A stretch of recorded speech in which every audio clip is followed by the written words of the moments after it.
ได้มีการตรวจพบร่องรอยของยาเสพติดนะครับประเภทโคเคนในปลาฉลามหัวแหลมครับที่อาศัยอยู่นอกชายฝั่งของประเทศบราซิลโดยฉลามเหล่านี้มีจำนวนทั้งหมด 13 ตัวครับที่ถูกจับโดยเรือประมงนอกชายฝั่งรัฐเดโอเดจาเนโรของประเทศบราซิลครับฉลามทั้ง 13 ตัวนี้แบ่งออกเป็นตัวผู้ 3 ตัวและตัวเมีย 10 ตัวครับทั้ง 13 ตัวได้ถูกตรวจพบว่ามีโคเคนในกล้ามเนื้อทั้งหมดทุกตัวเลยครับโดยพบโคเคนทั้งในเนื้อเยื่อของกล้ามเนื้อและอวัยวะตับปลาซึ่งทางนักวิจัยเองก็ยังไม่ทราบถึงที่มาที่แน่ชัดว่าปลาฉลามเหล่านี้ไปสัมผัสกับโคเคนได้อย่างไรแต่พวกเขาสงสัยกันว่าโคเคนอาจถูกปล่อยลงสู่แม่น้ำและคลองในเมืองครับและไหลออกสู่ทะเลหรืออีกหนึ่งความเป็นไปได้คือฉลามเหล่านี้ไปกัดโดนห่อแพ็คยาเสพติดโคเคนครับที่แก๊งลักลอบค้ายาเสพติดนำไปลอยในน้ำก็เป็นได้ซึ่งการค้นพบโคเคนในสัตว์ทะเลประเภทนี้นะครับหมายถึงว่ามียาเสพติดจำนวนมากเล็ดลอดปนเปื้อนอยู่ในสิ่งแวดล้อมและเข้าสู่สิ่งมีชีวิตอื่นๆอีกด้วยการพบสารเสพติดในสัตว์ป่าตามธรรมชาติเคยเกิดขึ้นมาแล้วหลายครั้งยกตัวอย่างเช่นในปี 1985 ที่ได้ค้นพบโครงกระดูกหมีน้ำหนักกว่า 500 ปอนด์จากรัฐจอร์เจียของประเทศสหรัฐอเมริกาครับ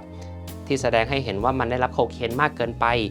โดยสันนิษฐานว่ามันเสพโคเคนที่กลุ่มผู้ลักลอบขนยาเสพติดโยนลงมาจากบนเครื่องบิน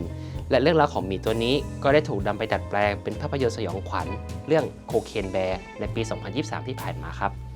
The bear, it fucking did cocaine. High on cocaine. And don't ever come down. ขณะที่การศึกษาก่อนหน้าพบว่ายาเสพติดทั้งที่ผิดกฎหมายและถูกกฎหมายกำลังสะสมอยู่ในน่านน้ำทั่วโลก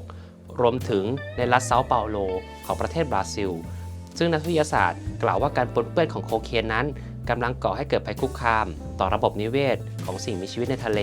รวมถึงหอยแมลงภู่และหอยนางรมด้วยครับซึ่งก่อนหน้านี้นักวิจัยพบว่าระดับโคเคนในน้ำรอบๆเมืองเซาเปาโลซึ่งเป็นเมืองที่มีประชากรอยู่มากที่สุดของประเทศบราซิลมีระดับใกล้เคียงกับปริมาณคาเฟอีนในกาแฟและชาครับซึ่งหมายความว่ามีความเข้มข้นของโคเคนสูงซึ่งนอกจากนี้ยังตรวจพบในน้ำดื่มของรัฐอีกด้วยครับเช่นเดียวกันในประเทศอังกฤษครับที่นักวิจัยพบว่ากุ้งน้ำจืดสัมผัสกับโคเคนและยาเสพติดประเภทอื่นๆในแม่น้ำมาตั้งแต่ปี 2019 ในขณะที่ปี 2021 นักวิจัยพบว่าปลาเท้าสีน้ำตาลอาจมีโอกาสที่จะติดยาบ้าก็เป็นได้ครับหากมีสะสมอยู่ในแหล่งน้ำจำนวนมาก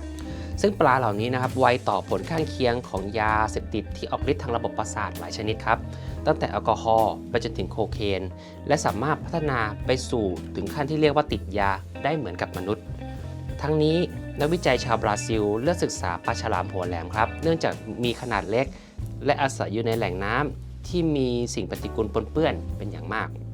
ทำให้ฉลามสายพันธุ์นี้นะครับถูกเรียกได้ว่าเป็นผู้พิทักษ์สิ่งแวดล้อมเนื่องจากฉลามหัวแหลมเป็นหนึ่งในอาหารของชาวบราซิลครับดังนั้นนักวิจัยจึงกังวลว่าโคเคนที่อยู่ในฉลามอาจจะสามารถส่งผ่านมาถึงมนุษย์หากรับประทานเข้าไปก็เป็นได้อีกทั้งนักวิจัยยังพบว่าระดับโคเคนในกล้ามเนื้อของปลาฉลามหัวแหลมนั้นสูงกว่าตับถึง 3 เท่า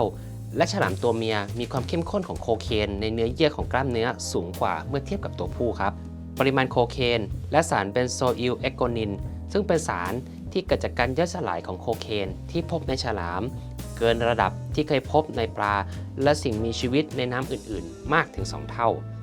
ซึ่งขั้นตอนต่อไปทีมงานก็ได้วางแผนที่จะวิเคราะห์ปลาฉลามสายพันธุ์อื่นๆรวมถึงปลากระเบนที่อาศัยอยู่ในบริเวณปากแม่น้ำครับรวมถึงวางแผนที่จะประเมินปลาอพยพเช่นปลากระบอกเพื่อตรวจสอบว่าพฤติกรรมการย้ายถิ่นส่งผลต่อการสะสมของโคเคนในสัตว์ทะเลหรือไม่ครับกระผมนัดจาก ID Group Channel นะครับหากท่านผู้ชมชอบอย่าลืมไลค์แชร์คลิปของเรานะครับแล้วพบกันใหม่ใน EP ต่อไปครับสวัสดีครับ